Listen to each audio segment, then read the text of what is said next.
to be able to increase your ability to make trips without losing is intelligent. And so the means to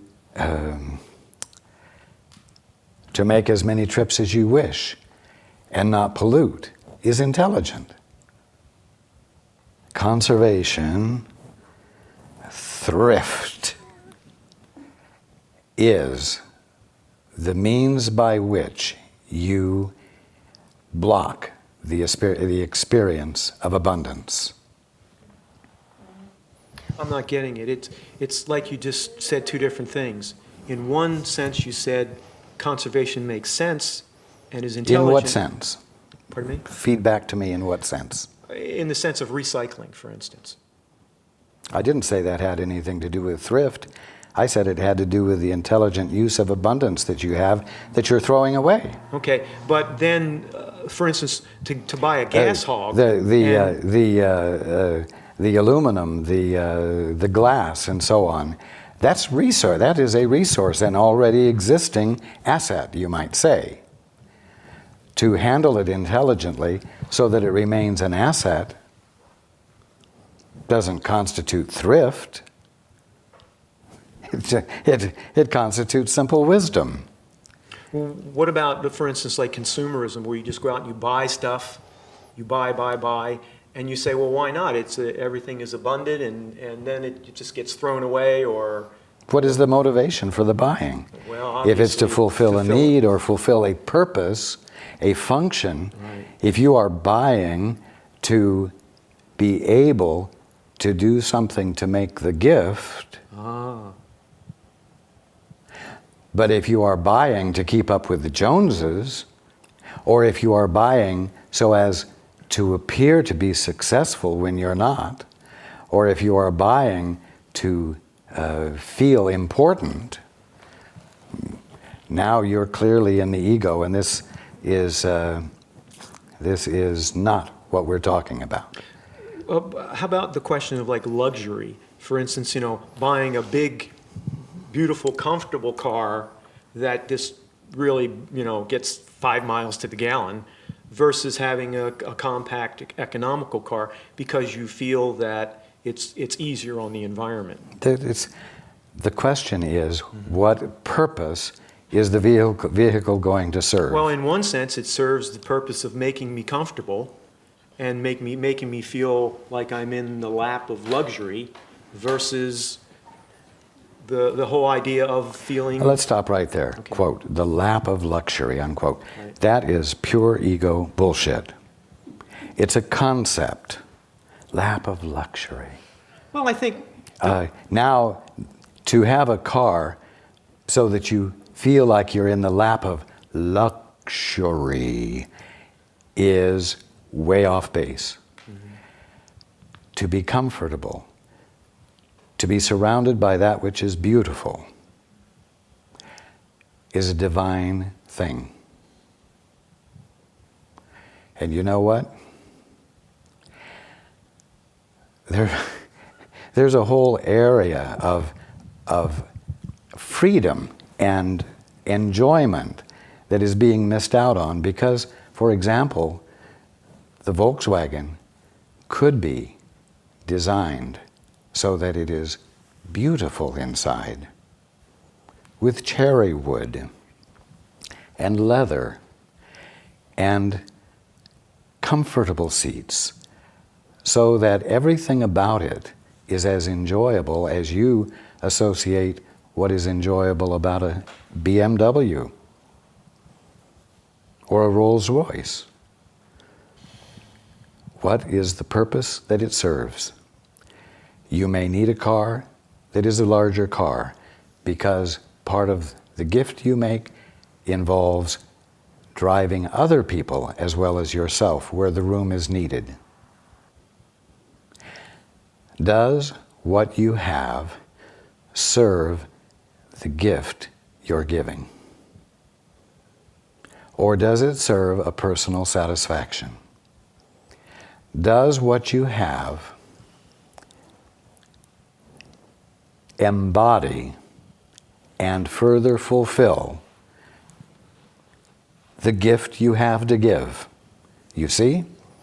Yes. I don't want to get too far off track. I just want to ask one more question. Could you, in this paragraph, it talks about soul, and I've looked through the material and cannot find a definition. It talks about higher mind, and it talks about soul. The higher mind follows the soul. Could you give us a definition, a working definition of soul? Soul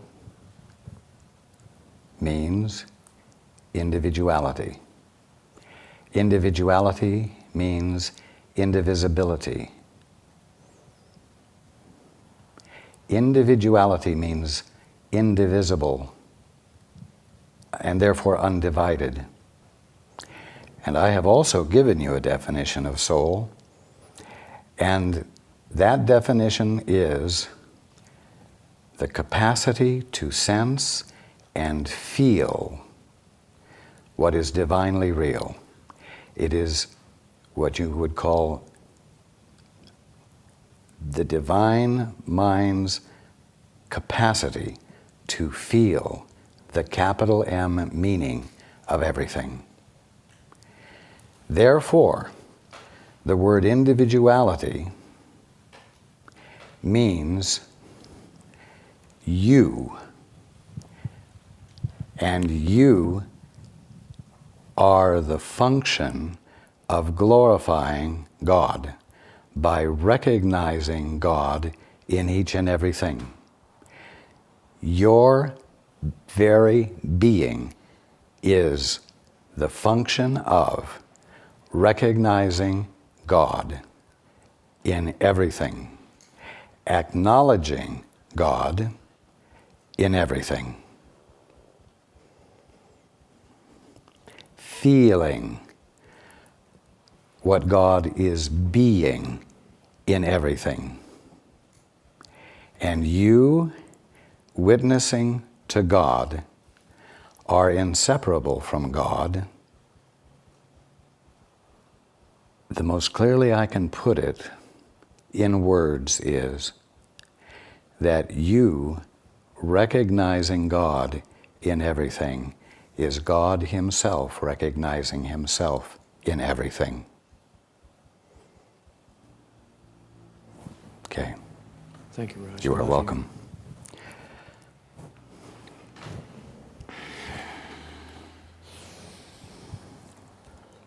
And what page?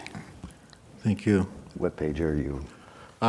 In the same area, refining this more into, for me, which is kind of a personal dilemma, the idea of surrendering. What's been coming up for me is... Wait a minute, finish the sentence. Oh, I'm sorry. Surrendering. Surrendering in order to... Surrendering the ego into that place which seems like a void, risking letting go of everything with the promise that a greater or a complete fulfillment awaits us. And what... Fortunately, you don't have to do that in one giant leap. Because as with the prodigal son, the moment you start home, the Father comes out to meet you. The moment you start home, the Holy Spirit, that is your real mind, is present to meet you right where you are to facilitate the rest of your journey home. Continue. That's nice to hear, but in my own personal experience, when I get close to that that place of surrendering into that silence. In meditation, for example, my ego is scratching and clawing and insinuating stuff like, okay, if you want to become one who is awake, then you're no longer going to get to have any physical and emotional intimacy with anyone, and it's already pretty sparse. And so, are you sure that's where you want to go? And It tempts you. these kinds of things, and my higher self is saying, yes, but I remember having the experience of that state of mind for a while earlier in life, and I didn't feel like I was missing anything. Indeed.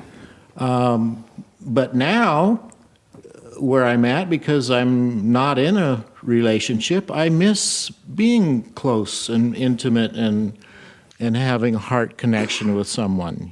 So there's this dichotomy going on in me, and it's going on in everyone. I think most of us beings who are associating our bodies and emotions as males are wanting probably more intimacy than the female gender seems to want to have. I don't know. That just seems to me like that's a common perception anyway. Well, come on, be honest. Even when you're getting more, it's still not a happy life, is it? That's correct. There's a price to pay. What I mean is, when you're getting more, the fundamental problematic nature of existence still confronts you. Yes.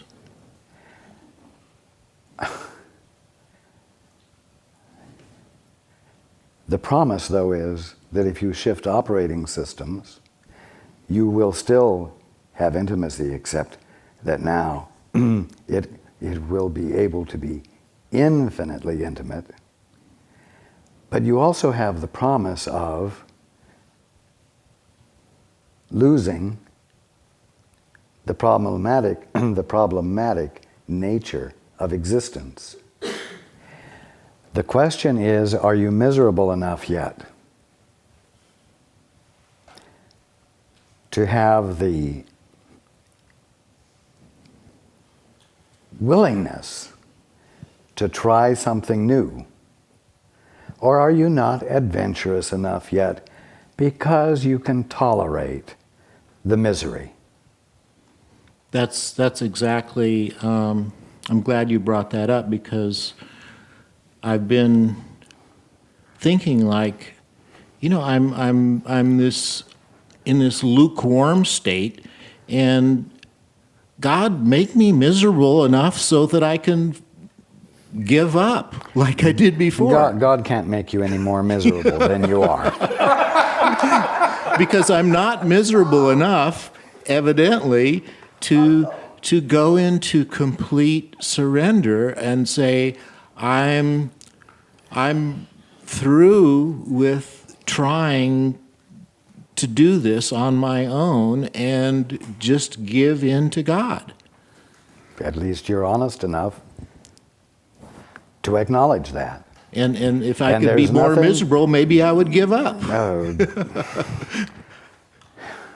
I don't know. you have been more miserable than this, and you didn't give up. Well, once I did.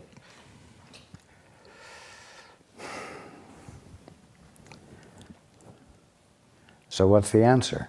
I can't cause misery for you to make you change your mind. I can't do anything to get you to change your mind. All I can do is to inform you of your option, of your opportunity. So maybe it would be helpful for you to know that until you change your mind, you're stuck. Just very simply. And I'm not likely to go lay on a bed of nails or something just so I can be more miserable than I am. No, either, because so- you would pick a bed of nails that would be tolerable. The nails wouldn't be so far apart that it would be intolerable. You see, it's all a game. It's all a game. All of you are all playing a game. And even your misery that you create for yourself is always just as much as you can tolerate. And I'm going to tell you something. You create illness for yourself that is terminal. And you know what? Even that is tolerable to you.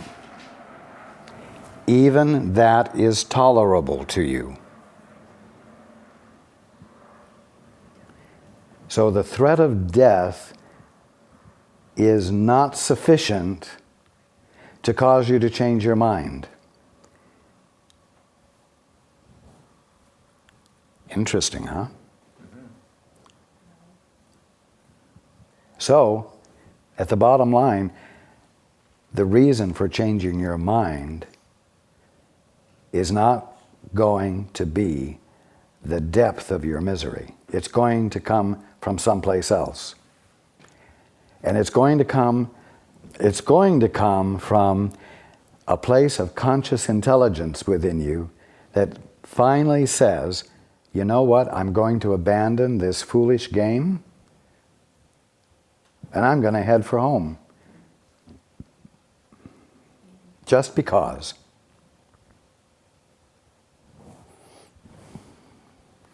Well, it's good to hear that awakened ones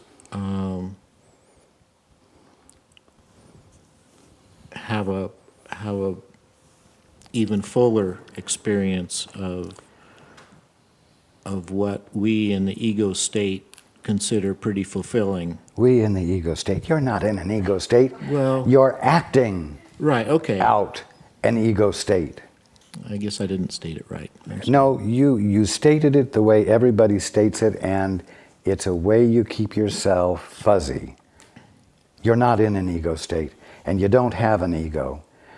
You are the Christ, behaving in a consciously selected way, and then believing the choice of behavior that you've chosen to practice. You say, those who are awake, blah, blah, blah. And I'm telling you that you, at this moment, which I have referred to as the place of excellence in you, who you think you are at the moment, is fully in possession of its faculties as the Christ. Right now, right there where you are. At the moment, because you're in denial of it, it's called the Holy Spirit. But the Holy Spirit is your very being, your very divinity.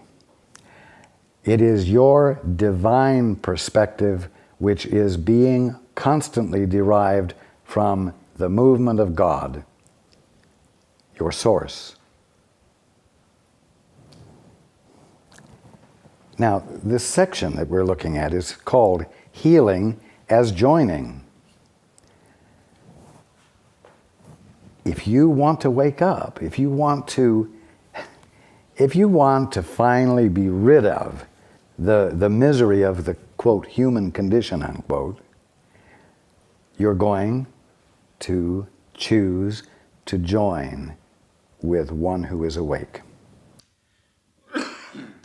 You're going to turn to the altar to gather the facts of being from the Father through through the Holy Spirit, or your guide, which serves the same function as the Holy Spirit.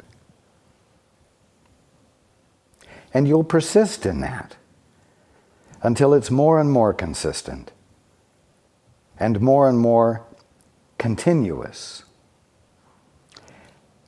And that's the way you're going to shift operating systems. And if you decide to be fuzzy and not make up your mind quite yet, go ahead and do it. Don't make up your mind quite yet, but be aware that you are the ultimate, right now, the Christed One, the Son of God, choosing in this moment to behave as though you are less than that, and then choosing to believe what your behavior expresses, thereby apparently forgetting who you are. Now, a word to everyone.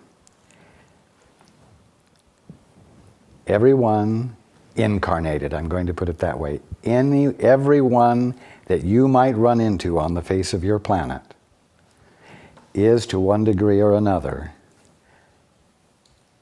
engaged in this and suffering from the engagement, just as you are.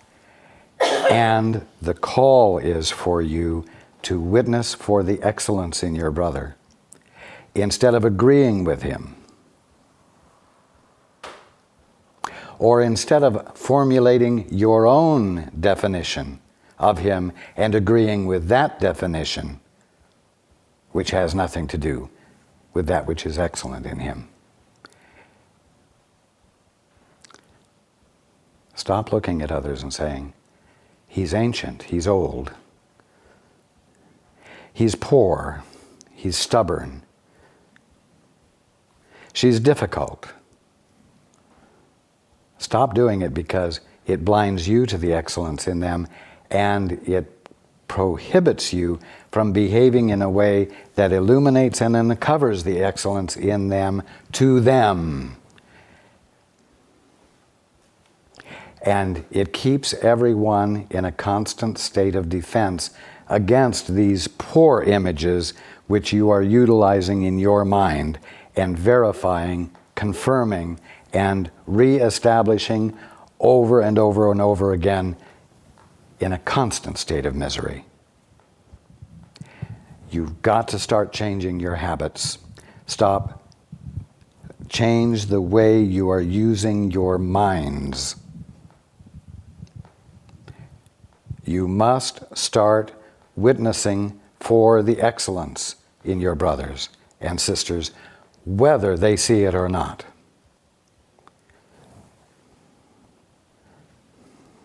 Now, what if you are witnessing for the best or the excellent in your brothers and sisters? A brother or a sister, and that one does not catch the flavor or the vision with which you are embracing them, and they behave in a manner that is hateful or harmful. Well, what do? Do you say, this one is not worthy of my acknowledging the excellence in them, and I need to protect myself against their hateful behavior that is directed toward me? No. You must be willing to do two things. You must be willing not to abandon your role, your function as the Christ, which is to feel and acknowledge God in each and everything, because that is the function of your very presence, your existence, your existing. And at the same time that you refuse to abandon the vision of what they divinely are, you also in very practical terms, refuse to join them in the dance that they would try to initiate with you of negative action and reaction. Negative action on their part and reaction in you. You refuse to join in reaction, and you say no to the behavior.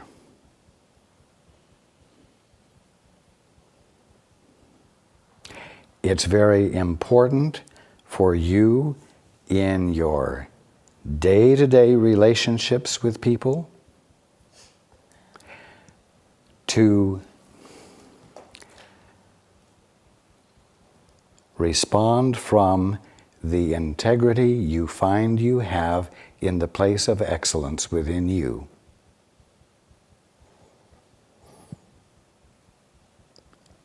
And refuse to respond to the dance that you're invited to participate in. And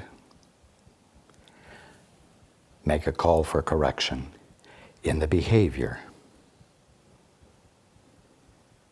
the hateful behavior. A call for correction. Thank you, Raj. You've given me, and I think most of us, a full plate. And I feel like I would like to pass the mic to whoever else has a question. Okay. Okay.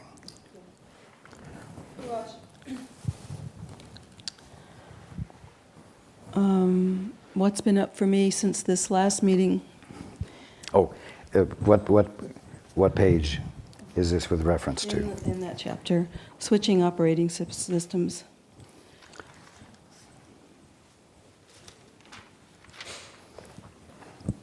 And my point being, you once told me that when I see bad behavior happening, inappropriate behavior, which is abusive, in order to effectively be the answer to the call for help, we have to shift into the correct operating system, and we do that by asking God for help. And at the same time, I'm going to interrupt for just a moment. Every single one of you does basically know the difference between right and wrong, between what works and what doesn't work. Whether you are divinely inspired at the moment or not, you know what hurts and what doesn't hurt. You know what's beautiful and what isn't beautiful.